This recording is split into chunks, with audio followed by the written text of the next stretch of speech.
Le parquet de Cotonou a ouvert des procédures contre une soixantaine de personnes. Au fil des investigations, ce qui au début apparaissait comme un mouvement spontané s'est révélé être une action planifiée, concertée et bien coordonnée.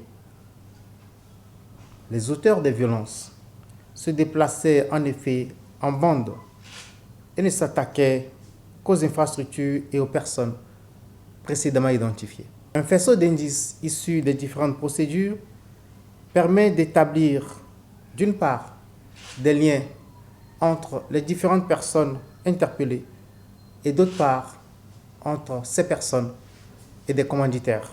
Au regard de ces éléments nouveaux, il est apparu au parquet que la poursuite des mises en cause en flagrant délit et devant des juridictions séparées n'était pas de nature à permettre une bonne administration de la justice.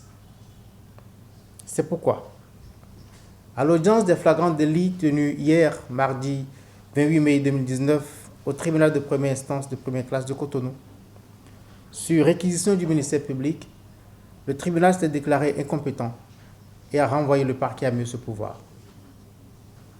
Dans la foulée, et en application de l'article 483 du Code de procédure pénale, le juge d'instruction a été saisi de 30 procédures concernant 64 personnes.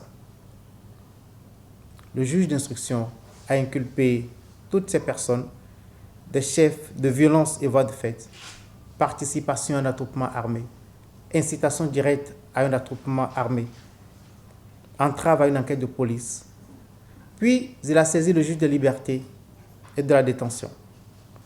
Ce dernier juge a placé sous contrôle judiciaire 4 personnes et a placé sous mandat de dépôt 60 autres inculpés. Les informations ouvertes devant un juge d'instruction unique permettront non seulement de sanctionner efficacement les auteurs directs des actes de violence, mais également de rechercher, d'interpeller et de poursuivre devant les juridictions les commanditaires de ces actes.